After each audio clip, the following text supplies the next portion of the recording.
आप सभी साथियों को जन्माष्टमी की बहुत बहुत शुभकामनाएं। जय श्री कृष्णा। आज मैं आपको कृष्ण जन्म की कथा सुनाने जा रही हूँ। उनका देवकी से लेकर यशोदा माता तक के सफर को बताने जा रही हूँ। बहुत समय पहले जब धरती पर अधर्म अपने चरम पर था, जब दुष्ट राजाओं और राक्षसों का आतंक बढ़ता जा रहा था, तब पृथ्वी माता गौ के रूप में ब्रह्मा जी के पास गई। उनकी आंखों में आंसू थे। हे सृष्टिकर्ता, अब मैं इस बोझ को नहीं सह पा रही। कंस और उसके जैसे असुर मेरे प्राण ले रहे हैं। ब्रह्मा जी ने विष्णु भगवान का स्मरण किया। विष्णु भगवान बोले, गाय माता चिंता मत करो, मैं स्वयं धरती पर अवतार लूंगा। देवकी और वासुदेव मेरे माता पिता होंगे और मेरा बचपन यशोदा के स्नेह में उनकी गोदी में बीतेगा। निर्णय हो चुका था, कृष्णा अवतार होने वाला था। उसी समय मथुरा नगरी जो सोनी सी चमकती थी, पर उसके सिंहासन पर बैठा राजा कंस था। बहुत ही बलवान पर बहुत ही निर्दयी। वो अपने पिता उग्रसेन को कैद कर चुका था और जनता पर अत्याचार कर रहा था। एक दिन मथुरा में उत्सव था। राजा देवक की पुत्री देवकी का विवाह वसुदेव से हो रहा था। भाई कंस ने प्रेम से बहन का हाथ थामा, रथ पर बैठाया और स्वयं विदा करने निकला। रथ शहर से बाहर पहुंचा ही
में थे। सातवीं संतान के समय अब भगवान ने अपनी लीला शुरू कर दी। देवकी के गर्भ का भ्रूण अचानक अदृश्य हो गया और गोकुल में रह रही रोणी के गर्भ में चला गया। यही आगे चलकर बलराम हुए। कंस को लगा कि उसकी बहन देवकी का गर्भपात हो गया है और वो निश्चित हो गया। अब वो घड़ी आ चुकी थी जिसका इंतजार धरती कर रही थी। देवकी के गर्भ में स्वयं भगवान विष्णु विराजमान थे। एक रात कारागार में तेज प्रकाश फैला, 4 भुजाओं वाले शंख चक्र गदा और कमल धारण किए हुए, पीतांबर पहने हुए, मुकुटमणि से शोभित भगवान ने देवकी और वासुदेव के सामने प्रकट होकर के कहा, हे माता पिता, आप लोग भय मत करो, मैं अब आपके पुत्र के रूप में जन्म लूंगा। आप मुझे गोकुल में यशोदा और नंद के यहाँ पहुंचा देना और वहां की नवजात कन्या को यहाँ ले आना। क्षण भर में वो साधारण शिशु बन गए। घुंघराले से बाल, नीला वर्ण और होठों पर हल्की सी मुस्कान। अष्टमी की रात थी, बादल गरज रहे थे, बिजली चमक रही थी और यमुना नदी वो तो उफान पर थी। अचानक कारागार के लोहे के दरवाजे अपने आप खुल गए। पहरेदार गहरी नींद में सो गए और वासुदेव के पैरों की बेड़ियां टूट गईं। वासुदेव ने शिशु को एक टोकरी में रखा, सिर पर उठाया और बाहर निकल पड़े। जब वे यमुना किनारे पहुंचे तो लहरें उन्हें डराने लगी, पर जैसे ही पानी बालक के चरणों तक पहुंचा, लहरें शांत हो गईं। रास्ता बन गया। वासुदेव के कंधों तक पानी आया, पर टोकरी जरा नहीं डगमगाई। नागराज शेष ने ऊपर से फन फैलाकर बालक को वर्षा से बचाया। गोकुल में नंद के घर भी उसी रात एक कन्या का जन्म हुआ था। यशोदा प्रसव पीड़ा के पास सो रही थी और उन्होंने अपने शिशु को देखा भी नहीं था। वासुदेव चुपचाप कृष्ण को वहां रख देते हैं और कन्या को टोकरी में उठा लेके लौट पड़ते हैं।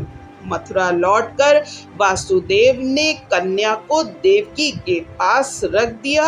द्वार फिर से बंद हो जाते हैं, बेड़ियां लग जाती हैं, पहरेदार जाग जाते हैं। सुबह होते ही कंस पहुंचता है और वो कन्या को उठाकर पत्थर पर पटकने लगता है, पर कन्या हाथ से छूटकर आकाश में पहुंच जाती है।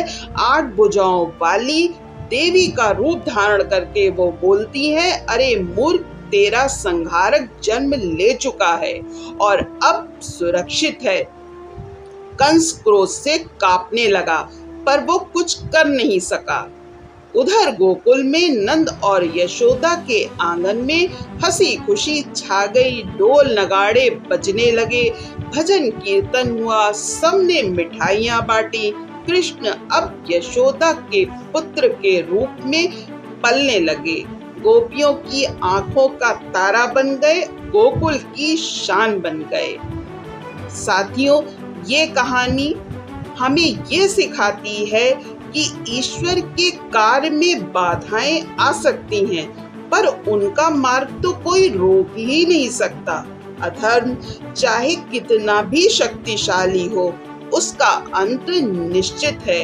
और सबसे बढ़कर भगवान अपने भक्तों की रक्षा के लिए समय, स्थान और प्रकृति तक को बदल सकते हैं। साथियों, इसी के साथ आपको सबको जन्माष्टमी की बहुत बहुत शुभकामनाएं।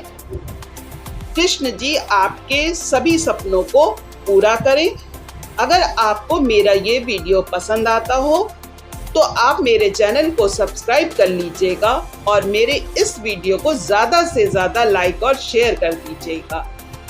इसके लिए आप सभी का बहुत बहुत आभार। मैं जल्दी मिलती हूँ एक नए उद्देश्यपूर्ण वीडियो के साथ।